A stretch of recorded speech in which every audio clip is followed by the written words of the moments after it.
नमस्कार दोस्तों, good morning. Crescent education classes में आप सभी का स्वागत है। उम्मीद करते हैं आप सभी लोग स्वस्थ होंगे। आज की वीडियो में दोस्तों हम बात करेंगे उत्तराखंड प्रवक्ता भर्ती को लेकर एक नई अपडेट के बारे में। भर्ती परीक्षा में दोस्तों नया मॉड्यूल लागू हो चुका है। यूकेपीएससी ने दोस्तों नया आपत्ति मॉड्यूल दोस्तों जारी कर दिया है और इसकी शुरुआत दोस्तों इसी प्रवक्ता भर्ती से होने वाली है। इसी प्रवक्ता भर्ती में भी दोस्तों ये मॉड्यूल लगने वाला है। चलिए आज की वीडियो को स्टार्ट करते हैं। तो दोस्तों आज की लेटेस्ट न्यूज़ है भैया, बदलाव हो चुका है। अब भर्ती परीक्षा के सवालों पर आयोग 2 बार मांगने जा रहा है आपत्तियां। काफ़ी सारे जो स्टूडेंट हैं वो मुझसे लगातार पूछ रहे हैं कि सर आंसर की कब आने वाली, आंसर की कब आने वाली। अब आंसर की को लेकर दोस्तों एक नया यहाँ पर अपडेट दोस्तों आई है कि अब जो यूकेपीएससी है वो 2 बार यहाँ पर आपत्ति मांगने जा रहा है। आपने देखा होगा कि अक्सर यूकेपीएससी के द्वारा दोस्तों जो आपत्तियाँ मंगाई जाती थी वो एक ही बार दोस्तों यहाँ पर मंगाई जाती थी, लेकिन अब 2 बार दोस्तों यहाँ पर आपत्तियाँ मंगाई जाने वाली है। पहली वाली जो आपत्ति होगी वो निःशुल्क होगी, लेकिन उसके बाद जो आपत्ति जारी जब दोबारा जो आपत्ति मांगी जाएगी उसमें दोस्तों शुल्क पड़ने वाला है। तो एक बार जैसा देख लेते हैं यूकेपीएससी की भर्ती परीक्षाओं में प्रश्न पत्र में नया आपत्ति मॉड्यूल दोस्तों आपका लागू होने जा रहा है।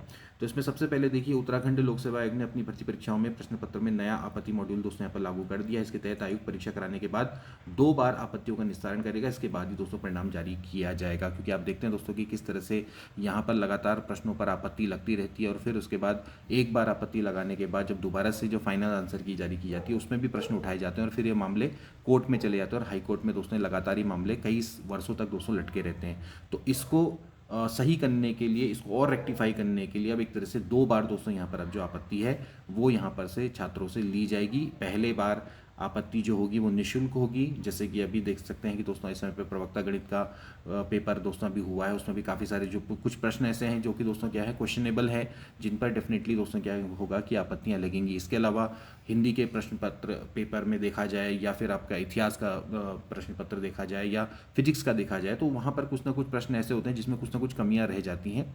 तो पहला वाला जो होगा वो निःशुल्क रहेगा। तो आप लोग इसके लिए तैयार रहें। जितने आपके जो प्रश्न आपको लगता है कि जो आपके प्रश्न यहाँ पर गलत लग रहे हैं, आयोग के द्वारा गलत दिए गए हैं, पर उसमें आप आपत्ति लगा सकते हैं। और सबसे बड़ी बात है कि ये निःशुल्क दोस्तों यहाँ पर रहने वाली है। तो यह मॉड्यूल सरकार तत्काल प्रभाव से दोस्तों लागू कर दिया गया है। आयोग से अनुमोदन के बाद नवीन ऑनलाइन प्रश्न पत्र ऑब्जेक्शन मॉडल लागू किया गया है।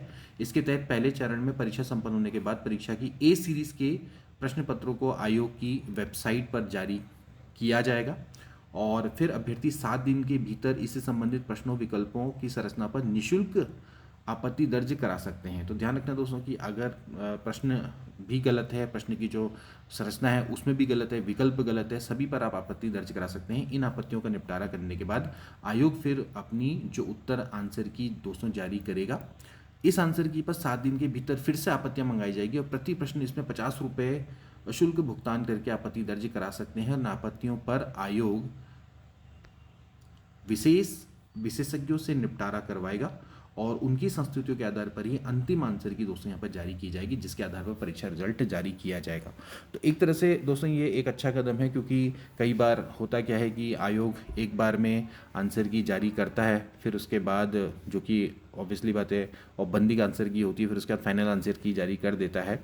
तो अब ये रहेगा कि पहली बार में जो आंसर की करेगा औपबंदिक होगी, उसके बाद सेकंड करेगा वो भी आपसे जितने भी आपत्तियां हैं वो लेने के बाद, एंड देन उसके बाद फिर से दोबारा से आपको एक और मौका देगा कि अगर अभी भी आपको स्टिल लगता है कि आपत्ति है तो दोबारा से आप दर्ज करा सकते हैं। उसमें आपका कुछ पैसा पड़ेगा और लेकिन उसके बाद जो आंसर की जारी की जाएगी वो विशेषज्ञों से पूछ कर ही आंसर की वहाँ पर जारी की जाएगी। तो रिजल्ट और अंतिम आंसर की एक साथ ही जारी होंगे, जो कि होते ही हैं। दोनों चरणों की आपत्तियां केवल ऑनलाइन माध्यम से ही ली जाएंगी, कोई अन्य माध्यम इसमें स्वीकार नहीं होगा। अभ्यर्थियों को सलाह दी गई वे संबंधित भर्ती परीक्षा के प्रश्न पर अपनी आपत्ति प्रमाण के साथ ही दर्ज करवाएं। देखिए बहुत इंपॉर्टेंट है, क्योंकि अगर आप विदाउट प्रूफ अगर आप आपत्ति दर्ज करवाते हैं तो उसका फिर कोई भी उसको कभी भी आयोग अपने उसमें नहीं लेता है, उसको कंसिडर ही नहीं करेगा, वो आपकी अपने आप ही रिजेक्ट हो जाएगी। तो कोई भी अगर आप आपत्ति करवाते हो तो उसका प्रमाण जरूर करें।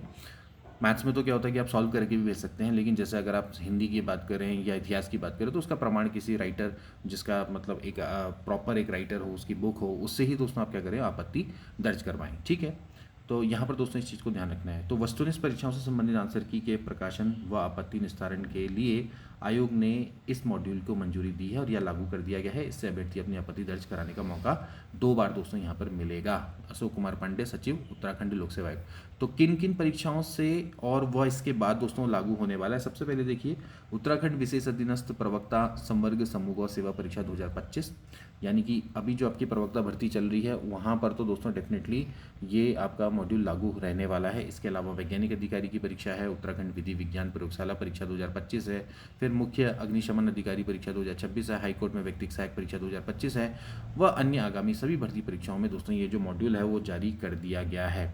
फिलहाल दोस्तों अब आंसर की बात करें तो आंसर की तो दोस्तों अभी तक फिलहाल किसी भी प्रवक्ता एग्ज़ाम की नहीं आई है। हिंदी का एग्ज़ाम काफ़ी पहले हो गया था, तो अभी आंसर की दोस्तों आने में समय रहेगा। मुझे लगता है कि आंसर की को ये अब जल्दी ही जारी करना चाहिए इनको, लेकिन जिस तरह से दिसंबर लगता है तो दिसंबर के बाद अगर ये आंसर की जारी करेंगे तो बहुत लेट हो जाएगी।